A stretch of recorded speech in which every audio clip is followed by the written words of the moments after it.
lagi bersama kita di sini di Teknologi Cakra Internasional di dalam tema niat. Terima kasih sudah hadir bersama saya, rekan-rekan saya juga. Ada saya Lucy dan saya Alda. Dan juga tamu kita untuk siang hari ini Ibu Jenny.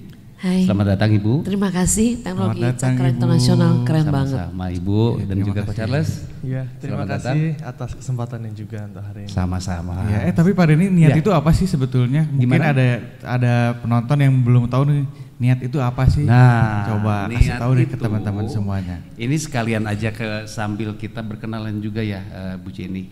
Jadi niat itu untuk singkatnya adalah ngabuburit inspiratif alat TCI. Ya. Mulai tepuk tangan dulu. Terima kasih. Jadi di dalam acara niat ini kita berbincang ringan aja Bu, sedikit untuk saling memperkenalkan juga dari sisi Ibu Jenny dan dari sisi UMKM juga mungkin yang sedang Ibu jalankan. Mungkin bisa di-share sedikit Bu tentang Ibu Jenny. Ya, terima kasih. Nama saya Jenny Wijaya dari Sagulisius. Saya bersama Charles, kita sama-sama mengembangkan potensi Indonesia yang luar biasa yaitu sagu. Jadi nama Sagulisius ini sagu yang delicious. Saya berikan nama agar sagu ini bisa go to internasional. Wow, keren. Jadi betul-betul ya Bu ya, jadi menjaga juga kearifan lokal itu ya Bu ya dari produk-produk dalam negeri ya. Melalui sagu ya Bu ya. Betul. Ya, betul. Apakah itu jadi terinspirasinya dari mana Bu kalau boleh tahu Bu? Ya, terinspirasinya sebelumnya kami sudah membuat mie tapi dari terigu ya, gandum. Ya, kita tahu bahwa Indonesia adalah pengkonsumsi gandum terbesar di dunia. Ya. Tapi sebuah tantangan juga membuat saya bagaimana bisa mengangkat produk lokal yang benar-benar lokal, nggak usah import sama sekali. Kemudian yang negara lain nggak punya deh. Wow. Kayaknya kalau tapioka banyak ya, ubi banyak negara, apalagi gandum kita nggak punya. Yeah. Kemudian apalagi yang berlimpah tapi yang belum dimaksimalkan. Kalau dari 6,5 juta hektar sagu di dunia, ada 5,5 juta hektar di Indonesia dan 90% ada di Papua dan baru 1% yang dimanfaatkan. Hanya 1% aja yang dimanfaatkan berarti Bu ya. Iya. Berarti di sekian banyak potensi itu berarti Ibu melihat peluang di situ Bu ya.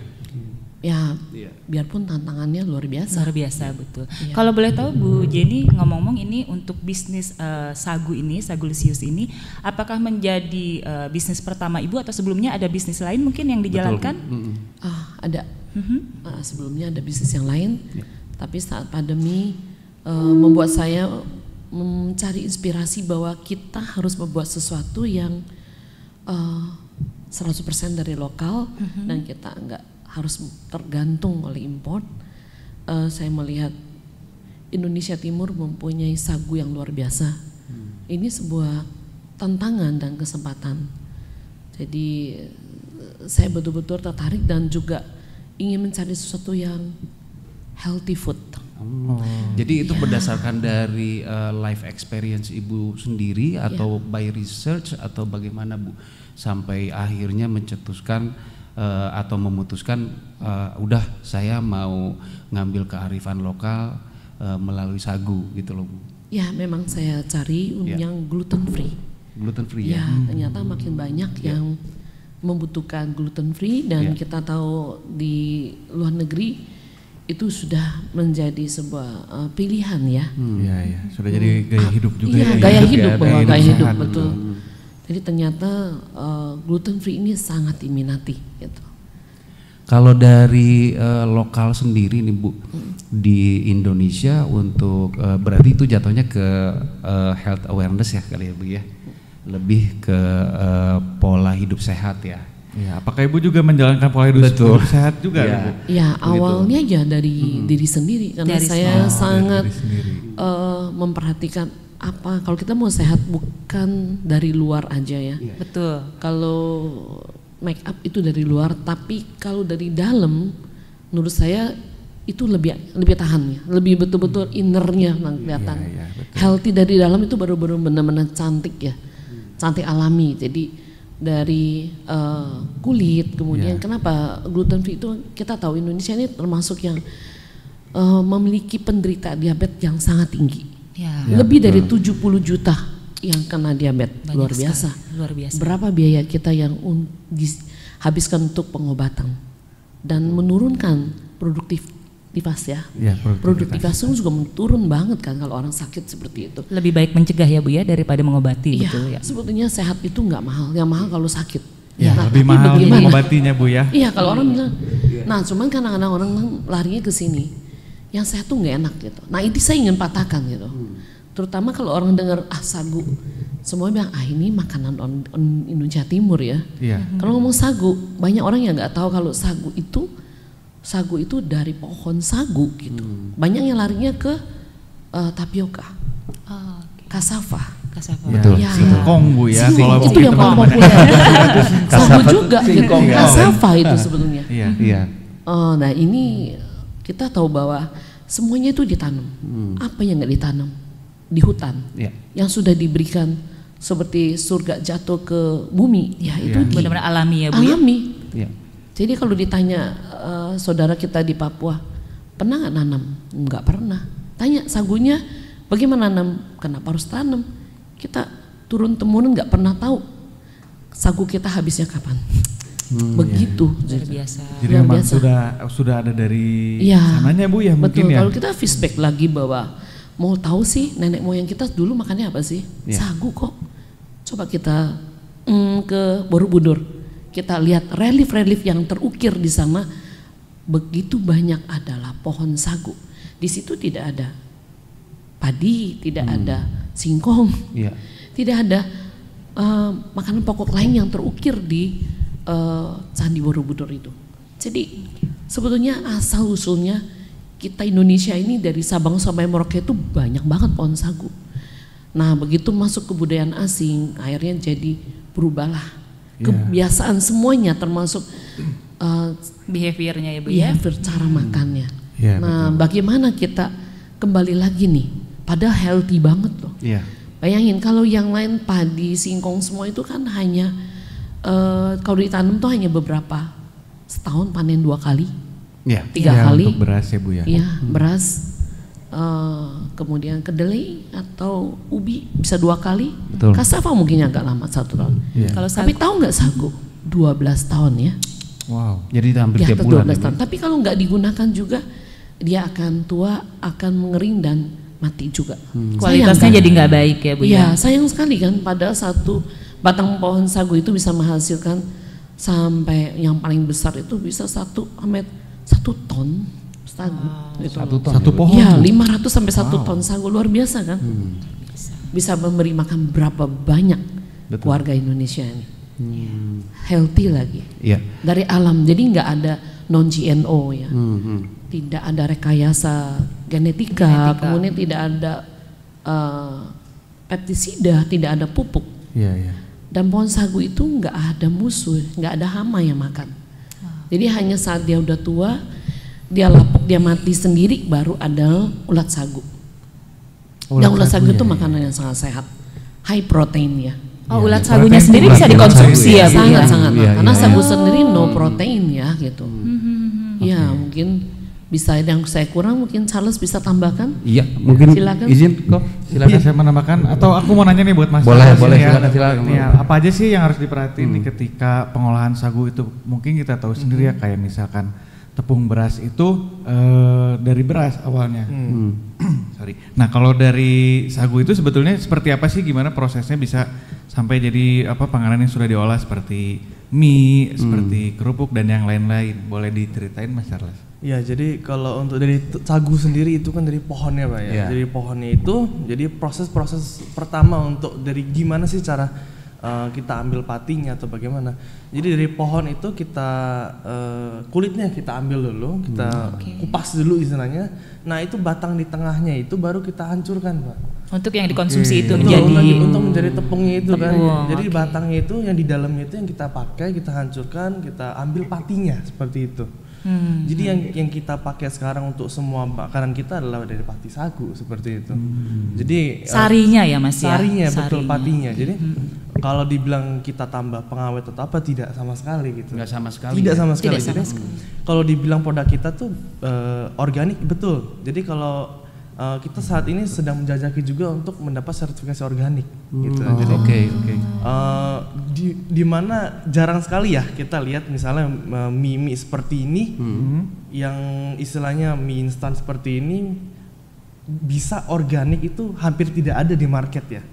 Kalau Oke. kita lihat sekarang this is the real healthy gitu. It's organic Iya. gitu. Tidak ada pengawet, tidak ada apapun tidak ada di sana. Iya. Jadi benar-benar Very healthy. mempertahankan kualitasnya ya. Betul, betul. Jadi it's not just organic gitu, Iya. tapi manfaatnya juga sangat-sangat besar Manfaatnya. gitu. Iya, Besar, iya, ya, iya. betul, ya. Kalau untuk prosesnya sendiri nih Coach Charles, kalau dari ini kan lebih banyaknya itu tumbuhnya di Indonesia Timur ya. Iya. Betul, betul. Nah, untuk prosesnya sampai ke Jakarta itu sendiri ke istilahnya ke Jawa gitu ya. Seperti apa sih kalau boleh tahu? Wah, kalau itu sangat menarik nih. Ini kalau ini boleh nih, saya penasaran. Ini Saya yang penasaran menarik. soalnya kan dari Indonesia Betul, betul, Timur ya. betul. Sementara untuk diproduksinya sendiri ini Di Jakarta. dan Jawa, ya. dipasarkan mungkin ya itu di daerah Pulau Jawa Jawa. dan Pendistribusiannya pastinya itu ya, seperti ingin apa ya? didistribusikan juga mungkin sampai ke internasional. Nah, seperti apa sih Iya. proses awalnya itu selain dari yang tadi awalnya dari peti ya, Iya, dari iya. sarinya Pati, sendiri pati, gitu ya. sari pati. Jadi waktu tahun lalu itu saya dan ibu emang sempat pergi ke Jayapura waktu itu, Ke Jayapura Papua, langsung. ke Papua. Ya. Jadi di sana kita melihat sangat banyak sekali hutan-hutan sagu yang belum dipakai. Kita juga sempat ke salah satu pabriknya di sana, ada pabrik sagu juga. Itu perjalanannya cukup panjang ya ke sana ya. Perjalanan cukup panjang. Jadi lewat mobil pun itu untuk mencapai pelabuhan kecil itu kira-kira 4 sampai 5 jam ya naik mobil. Wow. 7 jam, Itu 4 waktu sampai yang 7 cukup jam lama. naik mobil tuh. Trans Papua ya, jadi Trans sebuah Papua. hanya satu jalur. Betul. Trans Papua. Kita berangkat jam 4 pagi sampai ke terminal itu kita perlu 6-7 jam karena sebagian itu ada yang rusak ya jalannya. Jadi hanya satu mobil. Betul Semua penuh kiri kanan perjuangan ya. hutan Perjuangan. semua. Effortnya luar biasa ya Bu ya. Nanti bisa Pacar saya Rasul. share, kita share di sana ya. Menarik sekali. Itu baru mobilnya ya. Setelah kita naik mobil 6 sampai 7 jam, kita ada lagi naik kapal. Kapal kecil tuh. Nyambung Masih Kapal nelayan betul. ada lagi prosesnya. Ada lagi kapal Iya, nelayan kayak itu speedboat kecil. speedboat Iya, kecil iya. betul. Itu sampai Itu 4 juga. jam lebih. Wow. Jadi untuk ke pabriknya pun juga sangat sulit ya. Jadi makanya kalau dibilang kenapa sagu tidak bisa sama harganya sama yang lain juga ya salah satu sebabnya ini gitu. Nah, menarik. Betul, Tadi betul. saya sempat pengen nanya gitu dengan proses perjalanan yang otomatis mungkin cost yang dikeluarkan pun akan berbeda Iya, gitu betul. dengan makanan yang sudah biasa. Itu sudah pasti lah. Iya. Waktu dari Jayapura pun akan kita itu terimanya sudah tepung ya. Jadinya dari Jayapura dikirim tepungnya ke Jakarta seperti itu. Nah, itu juga tidak murah ya. Maksudnya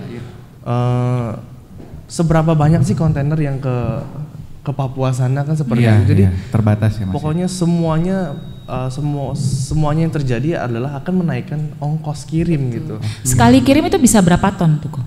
Yang mana? Dari kontainer itu satu kontainer Indonesia Timur. Satu kontainer. 20 ya. Yang 20 feet atau 40? 20 feet. 20 feet ya. Besar berarti ya banyak. Jadi ya prosesnya juga sangat menarik ya, makanya banyak hal itu yang membuat harga sagu ini tinggi gitu. Iya, tapi apa artinya harga ya Mas ya? Kalau memang itu buat kesehatan, Kesehatan, ya, betul. pasti Betul. itu diutamakan. Betul. It's worth it gitu. Kalau Iya. kita bilang harganya nggak bisa semurahnya, ya pasti Iya, karena bahan bakunya itu kan kita bilang super ini. Iya, Udah betul. benar-benar ya. Bayangin organik 100%. Iya.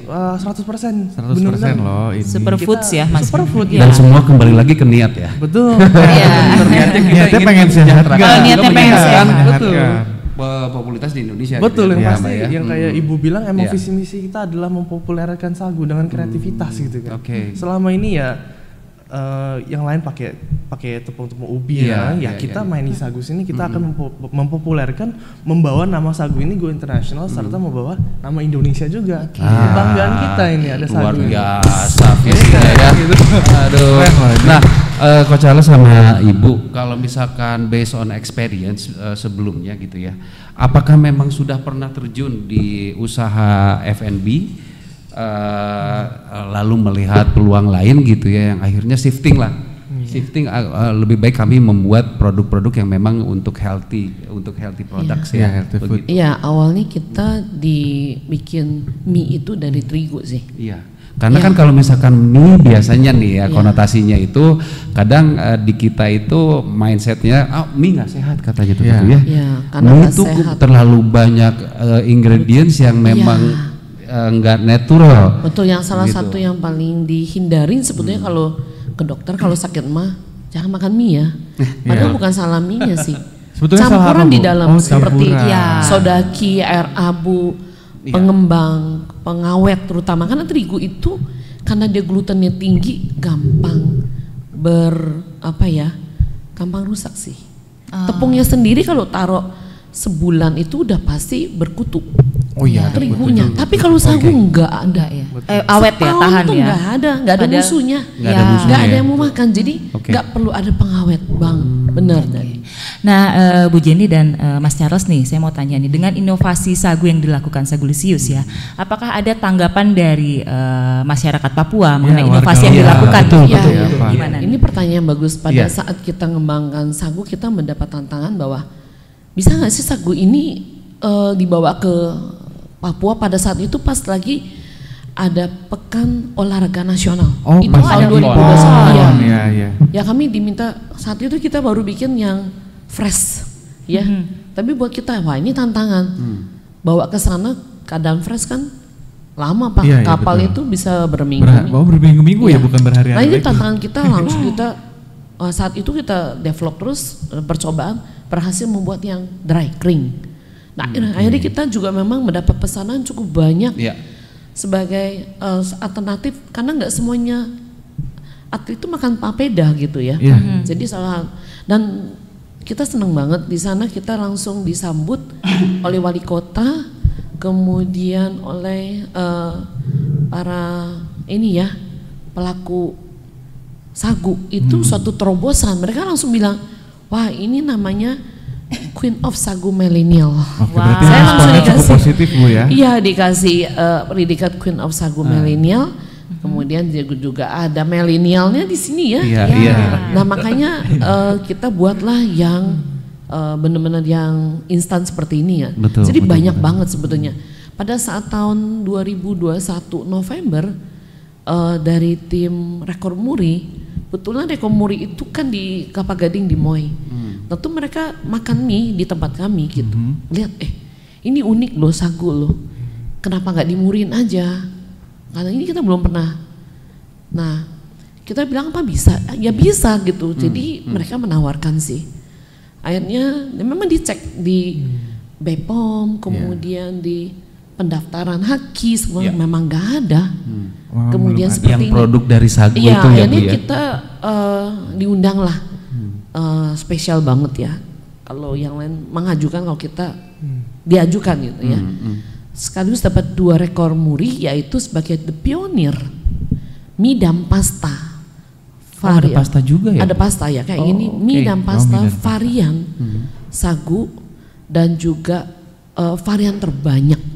Wow, tepuk tangan dulu dong. Luar biasa. Jadi kita langsung dapat 2 rekor muri saat itu. Seneng sih kita yang datang ikut ini ya di Jakarta ini waktu itu kita ke Kelapa Gading ya langsung wali kotanya ya Pak Ali Maulana langsung datang ke Rekomuni dan juga kemudian dari Pak Jenderal Doni Monardo yang juga datang ke restoran kami. Jadi kita punya sebuah restoran namanya Sagulisius Restaurant Cafe. Jadi di situ hampir ya 80% itu memang kita siapkan. Hampir semuanya itu komplit lah dari sagu. Tapi kalau misalkan ini masih baru 1 atau sudah ada beberapa outlet Bu? Nah ini pertanyaan sangat bagus dan tantangan bagus. Jadi banyak banget yang minta kita itu untuk buka franchise. Oh, minta oke, kemitraan banyak. Jadi iya. di setiap pameran, kemudian tahun lalu kita juga ikut pameran di Pekan Raya Jakarta. PRJ. Nah, PRJ kita coba karena sebelumnya 2019 kita booming banget. Mie kita itu satu hari 3.000 porsi. 3.000 Ya, porsi. untuk yang terigu ya. Alda udah pernah coba belum? Aku belum nanti. Belum ya, mungkin Satu pas buka puasa kali ya. Saat itu namanya Pabrik Mie. Nah, nanti coba di Google aja, di Google tuh Pabrik Mie. Wah, itu Pabrik booming. Mie ya, Bu, Ya, ya? itu banyak banget beritanya di apa diliput ya, termasuk DPRJ-nya sendiri. Nah, kemudian setelah pandemi kan nggak ada 2 tahun ya, 3 tahun nggak ada. Nah, 2022 kemarin, nah itu bener-bener saya ambil suatu keputusan berani. Udah kita tampil dengan sagu gitu. Oke, Bu, aku mau nanya lagi nih buat Ibu nih sama Mas Charles juga mungkin. Berarti momen itu apa ya disebutnya? Itu berada di posisi atau di titik terendah Ibu dalam dunia usaha gitu. Apakah itu yang jadi apa namanya? Men-trigger Ibu untuk oke lah kita langsung ganti dari dulunya mie yang biasa, mie instan biasa, pindah ke mie berbahan dasar sagu. Iya, seperti itu, suatu Bu. keberanian, keputusan yang cukup, kita harus ambil keputusannya cukup bagaimana kata kita bilangnya seperti apa ya, kayak judi ya, harus kalah memenang nih. Iya. Karena yang namanya sebuah keputusan, bisnis, iya, betul, keputusan ya, Bu, ya. yang harus berani diambil Betul. dari yang udah terbukti populer dan sukses, kita benar-benar tampil dengan sagu. Nah, dengan uniknya itu akhirnya jadi kita penampilan dengan topi Papua, bajunya juga tulisan Danan Papua menjadi unik di sana. Sampai kita diliput oleh Trans, yaitu apa ya, bikin lapar ya. Ada bikin lapar Bikin sama lapar. Oh, ada iya, 2. Bikin lapar sama cemal cemil. Cemal cemil. Iya. Dan ternyata ada beberapa media yang khusus meliput kita gitu ya, karena dianggap unik dan cukup banyak yang langsung tanyakan. Ternyata di Pekan Raya Jakarta tuh banyak orang daerah. Ya termasuk Papuanya sendiri, kapan buka di sini, kapan buka nih. Nah, ini Banyak permintaan ya Bu banyak ya, demand-nya permintaan. banyak ya. Ini tantangan kita semua nih. Betul. Nah Charles, ini saya mau tanya nih, dengan inovasi sagu ini gitu ya, pasti kan banyak juga yang followers nih sebagai pionir ya. Apakah ada kompetitor sejenis untuk makanan yang terbuat dari sagu ini? Lalu apakah keunggulan produk dari sagu lisi itu Dari sendiri? kita sendiri, jujur untuk sagu sendiri ya, kita sudah mendapatkan ekor muri. Mengapa? Karena kita adalah yang pertama ya. Pionirnya Kita ya. pionir, kita yang pertama. Kalau dibilang ada gak follower, kita sudah pasti ada. Itu sudah pasti ada. Cuma kelebihan kita apa? Kita bisa bukan meyakinkan, lebih ke gimana ya? Istilahnya Memberikan value mungkin memberikan value, bahwa memastikan lah istilahnya bahwa kita itu memproduksi dengan semua higienis, dengan real, dengan ya kejujuran kita, istilah begitu. Kita juga sedang sertifikasi ISO dan lain-lain, itu yang dimana yang lain belum ada, yang sudah pasti. Gitu. Jadi untuk membangun kepercayaan kan konsumen. Iya. Sampai BPOM dan lain-lain. Iya, jadi kita ini juga yang apa yang kita salah satu dari visi misi kita adalah betul bahwa sehat tidak pasti, maksudnya sehat itu bukan selalu nggak enak gitu. Bahwa sehat itu kita enak. Itu yang menjadi salah satu key value kita adalah kita mencoba untuk mengeluarkan produk-produk yang enak walaupun dan sehat dan enak ya. Jadi tidak hanya sehat aja, cuma enak gitu. Betul. Karena selama ini yang saya dengar bahwa orang biasanya kan ngeluh, kalau makanan sehat biasanya hambar gitu. Itu terjadi antara dengan saya gitu sendiri ya. gitu, mencoba untuk mengkonsumsi makanan-makanan sehat gitu dengan yang tidak digoreng-goreng, kukus-kukusan gitu ya. Ya untuk lidah orang Indonesia mungkin ya, kok aneh ya nggak enak, tapi ternyata itu manfaatnya lebih banyak tuh daripada makanan yang banyak yang mengandung pengawet atau juga goreng-gorengan gitu ya. Jadi emang kita one of our key value itu Pak. Jadi kita itu benar-benar harus enak gitu. Itu one of our value sih. Kita nggak mau sembarangan keluarin barang, no, kita tetap harus. Pokoknya kita akan memaksimalkan, pokoknya our tujuan itu adalah enak dan bisa diterima. Nah, enak satu lagi dan nih, sehat. Enak dan sehat ya. Dan juga kita nggak pernah berhenti untuk berinovasi. Betul. Nah, itu ya. Dan juga ini kayak makaroni, kemudian keripik segini, stik sagu ini ya yang pertama. Mungkin ada yang tradisionalnya dari Riau, dari mana. Mereka membuatnya masih sangat tradisional. Nah ini harus diperhatikan hygiene-nya ya. Iya, betul. Karena pasti. bikin sagu itu beda banget sama terigu, sangat beda karena dia nggak punya gluten. Jadi lebih ribet banget bikinnya gitu. Iya, ini nih Bu, ada yang kepikiran juga yang mungkin mendasar juga ya, Bu Jenny dan juga Charles. Kalau misalkan secara strategi usaha dan juga mungkin dari segmentasinya sendiri gitu ya, apakah ini aman untuk dikonsumsi kalau misalkan saya dari usia 30 ya, udah 30 ke atas, atau mungkin saya sih masih 19 tahun ya. Iya. Oke, Pak Reni. Ini pertanyaan yang bagus, Pak. Jadi Pertanyaan apakah ada gitu ya batasan Usia untuk secara aman mengkonsumsinya? Apakah harus dimulai dari umur berapa ya, atau semua umur bisa atas, menikmati? atau semua umur bisa gitu loh. Jadi ini kenapa saya cukup lama berada di Papua? Ya. Saya sampai kita tinggal bersama penduduk asli di hutan sagu. Dan bagaimana mereka kehidupan Papua dengan sagu itu sudah menyatu. Boleh bilang dari bayi kecil, dari lahir tuh ASI. Begitu mulai 4 bulan 5 bulan mulai bercampur makanan. Mereka nggak ada supermarket yang pilihannya banyak kan, nggak ada. Ya benar, mereka makan papeda kecil yang bulat-bulat dikasih di air, hanya dimasukin ke mulut ditelan. Seperti kita ada videonya ya. Wah, buat saya lihat bayi yang kecil yang umurnya 4-5 bulan badannya kayak anak umur 1 umur 1-2 sehat-sehat ya dengan mengkonsumsi sagu itu ya, papeda hanya ASI dan papeda. Kadang-kadang nggak ada lagi ASI, ya sudah kasih papeda. Berarti bayi aja bisa terima. Luar biasa. Nah sampai yang udah sepuh gitu, ya makannya papeda. Luar biasa, mereka nggak ada di sana. Mahal beli beras, susah dapat beras, susah dapat makanan yang lain. Betul. Ya semuanya makanya kuah kuning, ikan sama papeda. Jadi dari bayi kayak dicocol gitu aja ya Bu ya. Betul, dan saya melihat lagi ada satu lagi, ternyata di sana kan banyak rawa. Jadi banyak penduduk tuh yang kena malaria. Betul. Nah, kalau sedang kena malaria nggak ada rumah sakit dokter yang tersedia. Betul. Ternyata obatnya juga minum sagu. Sagu diencerin, dikasih di mangkuk, mereka hirup, mereka minum sagu itu. Setiap kali saya ikut makan papeda, saya keringetan. Jadi ternyata papeda itu, sagu itu membuat kita ini mengeluarkan racun-racun juga, detoksifikasi. Saya juga nggak tahu kenapa. Ini mungkin para ahli ya. Detok, keluar keringet. Nah inilah membuat mereka demamnya turun. Wah itu luar biasa. Saya langsung melihat sendiri dan berkomunikasi dengan penduduk setempat yang dimana di sana ada namanya kepala suku, ada Ondo Afi, Ondo Folo gitu ya. Kita banyak. Itu berapa lama Bu, Ibu di sana Bu? Wah kita berapa bulan ya sama Charles nih. Kita sewa mobil, kita masuk ke pelosok-pelosok sana.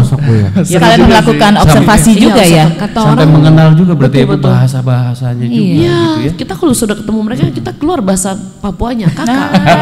Gitu ya. Kakak kemana? Dekat. Betul.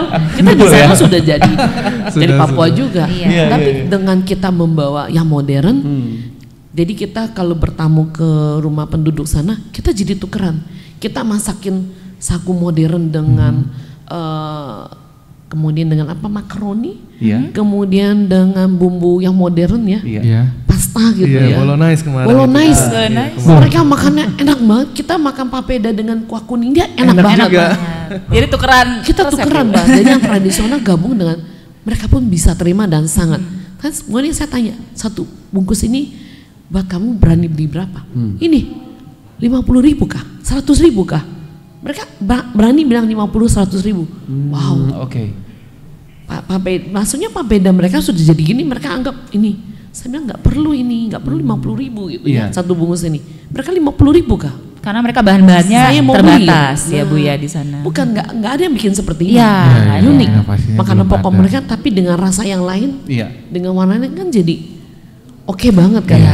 Jadi sambil berbagi edukasi juga mix and match juga. Antara yang tradisional. Makanya waktu di yang modern. Di stadium Sentani selama PON itu kami mendapat tempat yang sangat besar untuk pameran di sana. Jadi semua atlet, kemudian para pejabat di sana, wah rame banget. Jadi kita langsung jual juga ke penduduk. Kita diajak pameran terus, waduh. Gitu jadi selama berbulan-bulan gitu ya buat. Iya berbulan-bulan kami di sana. Dari PON sampai Peparnas. Iya, Peparnas. Saya juga diundang ke hotel-hotel Horizon, Astor, ngumpulin para chef untuk ajarin bagaimana bikin masak dengan olahan sagu.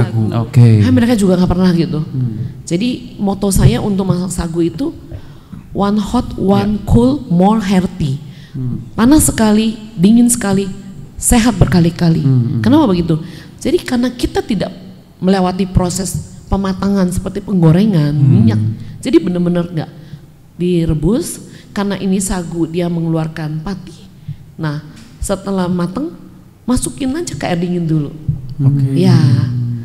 Nah setelah itu barulah saya pakai air dengan bumbu dengan air panas lagi yang kita masak. Dicampur. Itu healthy banget, low GI banget gitu ya, kenyang. Harus dicoba ya. Iya harus coba. Harus dicoba. Nah, jadi selama di Papua mungkin Bu Jenny, Mas Charles ya, momen apa nih yang nggak terlupakan dengan masyarakat di sana? Secara kan udah berbulan-bulan gitu di sana, sampai mengenal yang namanya bahasanya gitu. Oh terus mungkin ada beberapa suku juga ya kalau di sana? Banyak sekali. Mungkin ada momen yang tidak terlupakan atau? Kalau untuk saya sendiri yang salah satu momen yang paling tidak terlupakan itu yang tadi kita bahas sudah. Yang bawah saya melihat bayi istilahnya di pangku. Jadi ada satu toples gitu, dalamnya sagu dibuntel-buntel seperti ini sagunya, itu langsung disuapin ke mulutnya langsung. Langsung ya? Iya, dan babynya begini langsung disuapin aja, babynya telan. Itu masih kayak maaf ya, mungkin usia di bawah bulanan kah? Di bawah setahun. Masih 4 bulan. Di bawah setahun. Iya masih bener-bener. Istimewa benernya berarti. Istimewa. Jadi Pak Alda harus siap-siap ya mungkin ya Pak Alda ya. Dan mereka sehat-sehat ya. Saya ini makan. Enggak ada susu kaling susah. Itu saya nggak akan lupa itu. Itu sangat memorable banget itu. Saat itu kita dikerubutin nyamuk gede-gede banget. Gede-gede nyamuk hutan Bu ya. Bayangkan segede lalat Pak. Aja gede. Bagi nyamuk hutan Bu. Makanya udah sehat dari bayi ya. Betul. Apalagi Mas Charles ya dengan anak milenial ya. Iya. Bisa concern ke sagu itu bagus banget karena memang menjaga makanan itu harus dari sejak dini ya. Karena impactnya itu mungkin nggak sekarang tapi beberapa tahun kemudian itu sangat bermanfaat untuk mengkonsumsi makanan sehat gitu ya. Saya sendiri juga sudah mengurangi nasi, mie-nya saya juga makan mie sagu seperti itu. Makanya saya jaga lah, sudah mulai jaga. Karena menurut saya buat apa maksudnya kita kalau kedepannya kita misalnya sukses atau amin lah ya.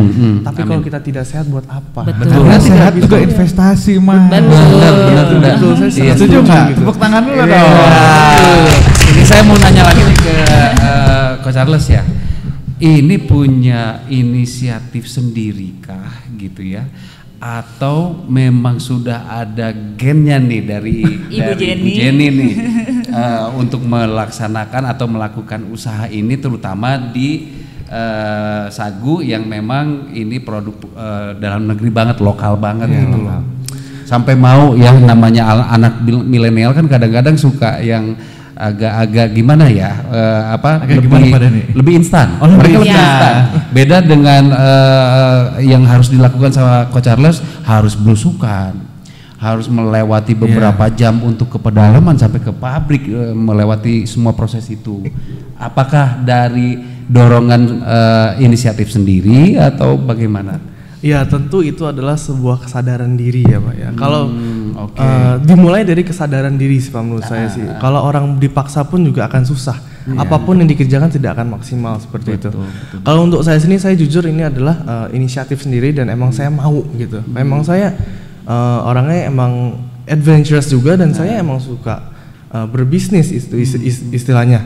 Jadi semuanya ini dalam keinginan sendiri dan kesadaran diri gitu. Kalau saya nggak sadar pun saya juga nggak akan seperti ini. Betul. Gitu. Dimulai dari diri sendiri. Betul, ya. dimulai semua dari diri sendiri. Tidak ada yang bisa kasih tahu kamu untuk ngapain-ngapain, tidak bisa. Kalau kamu dari intinya dari jati diri tidak mau ya tidak bisa. Betul, Benar. betul. Mau dipaksa segimana juga kalau memang dorongan hatinya tidak mau, Iya, pasti nggak akan jalan betul. ya. Jadi Berarti ada motonya yang ini ya, I'm happy because I'm healthy kali ya. Iya. bisa. Bisa ya mungkin ya. kalau untuk bisnis sendiri ya itu, maksudnya saya emang ingin lah cepat-cepat sukses gitu. Istilahnya saya pengen ada drive untuk I'm still young gitu. Ya better start now gitu. Mendingan better start now daripada nanti umur 30 baru mulai, umur 40. Nanti kalau udah misalnya sudah misalnya oke lah, semoga amin aja berhasil ya misalnya Amin. Tapi udah tua, udah berumur gitu. Jadi salah satu drive saya itu adalah oke lah, mendingan lebih dini lebih baik gitu. Untung kita nggak beda jauh ya. Oh ini mah umur 19 juga ini sama. Nah untuk tadi menuju kesuksesan itu Bu Jenny dan Mas Charles ya, rencana terdekat nih untuk bisnis ini ke depannya seperti apa? Targetnya ya. Targetnya. Ya targetnya semoga bisa mendapat dukungan dan binaan dari grup dari teknologi Cakra Internasional ini nih. Nanti kita ngobrol di belakang. Siap. Nah Bu, selain target usaha yang barusan Ibu bahwa Ibu juga tentunya membutuhkan dukungan dari beberapa pihak yang lain juga gitu ya. Kita kembali juga nih, saya mau tanya, kalau dari prosesnya itu apakah automation atau menggunakan secara konvensional atau bagaimana Bu, dengan hubungannya ke teknologi ya? Sudah dengan teknologi. Sudah dengan teknologi Ya, ya, pasti harus dengan teknologi. Berarti machinery sudah main gitu ya? Ya, tapi di balik ini kita juga cukup semangat ya, karena beberapa kali kita juga diundang dalam acara-acara yang cukup penting yang besar. Salah satu seperti tahun lalu kita diundang ke waktu kemerdekaan di Kemenko. Kami melayani lebih dari 500 pengunjung di Kemenko. Ternyata di situ wah surprise saya, di sana banyak menteri Kemenko-nya, ada Ibu Menteri Keuangan, Ibu Sri Mulyani, kemudian Pak ini ya Erlangga, Hartanto Erlangga, ya kemudian ada Pak Menteri ini Abu Rizal Bakri juga ada ya. Jadi ya senang banget sih saya. Kemudian para petinggi eselon 1, 2 semua ada. Dari Kadin pasti ada juga kali ya? Mana saya benar-benar langsung diundang langsung oleh Kemenko. Okay. Dan saya senang banget, saya juga kita juga ngumpulin tanda tangan. Kayaknya sekarang kita ngumpulin tanda tangan, jadi kayaknya hampir semua, enggak semua sih, udah Menteri Sri Mulyani, Hartanto Erlangga, kemudian kemarin yang terbaru Pak Sandiaga Uno ya, udah dapat tanda tangan. Kemudian Bu Risma waktu itu di Papua, langsung ya kami dikasih tempat yang sangat strategis. Jadi saat PON itu banyak menteri dari Jakarta yang mengunjungi PON. Nah itu pasti dibawa ke stand kami oleh Pak Wali Kota. Baik banget Pak Wali Kotanya, Pak Ben Normano ya, itu luar biasa beliau. Pasti dibawa Ibu Risma, kemudian Menpora, kemudian Pak Ridwan Kamil ya. Wah aku banyak banget tuh. Kemudian juga dari Panglima Panglima Dani ya, Cendrawasih. Pangdam. Banyak lagi deh. Jadi itu salah satu strategi usaha juga mungkin ya Bu? Iya, saya udah dapat tanda tangan juga ya? Iya. Oke. Malah waktu itu dari Pak Wali Kotanya, Ibu harus punya mereknya pasanglah foto Ibu gitu. Akhirnya dari beliau juga gitu ya. Sangat support katanya, nggak apa-apa, kami bangga. Ternyata ada juga seorang ibu dari Jakarta yang memperhatikan, memperdayakan, membuat sagu kami menjadi sangat cantik dan bernilai tinggi gitu. Untuk personal brandingnya juga ya Bu ya, dapat ya. Tolong Bu masukin, nah foto itu sangat berarti karena itu foto di kantor beliau, foto bersama beliau gitu. Ini ada Gading Martin Bu di sini. Tanda tangan aja dulu kali ya. Boleh. Nah, ini satu lagi akhirnya Ami juga dapat lagi yang saya terpampang di Sagulisus tuh. tangan tangan Pak Presiden kita Jokowi. Luar biasa, tepuk tangannya dulu dong. Iya, waktu di acara 10.000 pertemuan silaturahmi 10.000 purnawirawan di Sentul Convention Center. 10.000 ya? 10.000. Nah, hanya ada berapa ini 20-30, separuh lebihnya adalah sponsor. Kemudian beberapa adalah keberhasilan dari ini ya, purnawirawan Angkatan Darat yang sudah pensiun yang mereka dan Sagu. Kami ada di sana. Dan yang tentunya memperhatikan kesehatan banget ya Bu. Iya, senang banget. Kemudian Presiden menghampiri kami. Saya senang banget, saya mengeluarkan secari kertas untuk beliau tanda tangan. Dan enggak, yang sangat spesial, tanda tangannya di mana? Di punggung ajudannya. Ada fotonya, wah, surprise banget. Aduh, kita terharu banget sih. Memang kebiasaan Pak Jokowi ya. Luar biasa, memberikan perhatian kecil kepada kami yang apa sih gitu ya, kita UMKM ini gitu loh. Nah itu luar biasa. Closing statement mungkin karena waktu juga yang memisahkan. Iya, nggak kerasa ya. Mungkin harapan yang buat nanti akan diwujudkan oleh Sagolisius ke depannya boleh dari Bu Jenny sama Mas Charles, silakan. Iya, pasti kita sudah siap untuk bukan hanya di Nusantara, udah pasti ya. Dari Sabang sampai Merauke kami ingin semua mencintai sagu. Mulailah kaum milenial ini, mulailah coba yuk, mulai belajar menyukai, mencintai produk Indonesia sendiri. Dan tentu kita berharap kita siap untuk go to internasional, bukan hanya Asia, Eropa, dan all the world. Amin. Mungkin tambahan lagi Mas Charles? Ya, silakan Mas Charles. Tambahan lagi. Ya, dari saya juga salah satu goal yang paling kita harus tuju itu go internasional ya. Dimana salah satu yang saya bilang tadi untuk membanggakan nama Indonesia juga, dan juga selain itu kita juga harus mengedukasi masyarakat semuanya di Indonesia, nasional, internasional, bahwa sagu itu spesial, sagu itu sehat, dan sagu itu berlimpah, and it's local. Why not kita konsumsinya bareng-bareng dengan kreativitas yang kita akan bangun ke depannya, dengan taste yang rasanya yang akan diterima masyarakat. Kita berharap kita dan harus yakin juga bahwa pasti akan diterima masyarakat nantinya. Amin. Amin. Oke, kita support sama-sama ya. Iya. Seperti itu. Oke. Mungkin waktu juga ya, Bu Jenny. Kita pamit. Rekan-rekan, terus senang sekali kita juga bisa berbagi di sini di hari ini. Terima kasih. Waktu juga yang betul-betul memisahkan kita. Semoga kedepannya juga akan ada kerjasama yang baik, dan juga mungkin untuk produk-produk yang dalam negeri bisa lebih maju juga. Amin. Dan masyarakat kita lebih aware tentang yang namanya sehat ya. Sekian mungkin dari kita. Sampai dari ketemu. Niat, sampai ketemu lagi di Niat Talk Show selanjutnya. Di sesi berikutnya. Ya. Selamat sore. Sampai jumpa. Terima kasih. Terima kasih. Sampai jumpa.